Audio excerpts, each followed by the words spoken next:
The Dirichlet series, like Taylor and Fourier series, is a popular form of series expansion. It is defined as the sum of f of n divided by n to the power s from 1 to infinity. Mathematically, it is fundamental to number theory and proofs such as that of the prime number theorem. Like other popular infinite expansions, it is possible to define some common properties. Firstly, the convolution theorem, which states that if H is the Dirichlet convolution of f and g, and H of s is the associated Dirichlet series, then if f of s and g of s converge absolutely at some point s, then so does H of s, and we have H of s is equal to f of s into g of s. Concerning the convergence of the Dirichlet series, there are two important values for the real part of S. The first is the abscissa of absolute convergence, where if sigma is greater than sigma a, the series is absolutely convergent. Then there is the abscissa of convergence, where if sigma is greater than sigma c, then it is in the half-plane of convergence. The uniqueness theorem for the Dirichlet series can be proved by contradiction. It states that for two Dirichlet series, f of s and g of s, where both are absolutely convergent, for sigma is greater than sigma a, if they're equivalent for each s in an infinite sequence that has a sufficiently large sigma,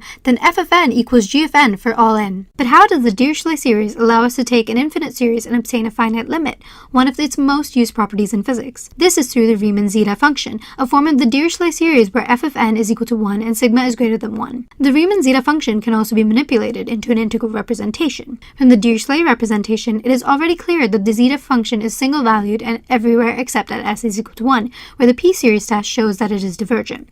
This gives us the motivation to split the integral in the second representation into two, from 0 to 1 and 1 to infinity. Evaluating the integral from 0 to 1 can be done by replacing t divided by e to the power t minus 1. Then solving in s is equal to minus m plus epsilon, we get the following expansion. As the integral from 1 to infinity is finite, it vanishes as epsilon approaches 0. This leaves the following finite limit for the s is equal to non-positive integers, one of the many possible analytical continuations for the Riemann zeta function under different limits. Coming back to the finite limits of an infinite series, the Riemann zeta function is essential, such as in Euler's argument for the sum of all natural numbers, where he assumed that s is equal to minus 1. The Riemann zeta function is most useful for these finite limit calculations through a method known as zeta regularization, which is extensively employed in physics while dealing with the divergent series. So let's take a breath and explore its use in the shape of Casimir effect. To go nothing neutral place as it's in vacuum they are light and parallel. The Casimir effect can be observed through this place, so let's find out what it is.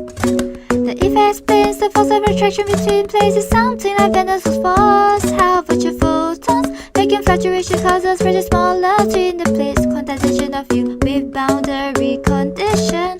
We can find the 0-point energy now. What to do infinity? Divergent series can be summed, so now regularization.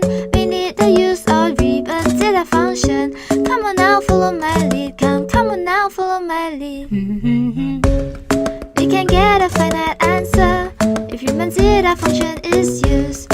If the 0-point energy found, quantized field tells us the force.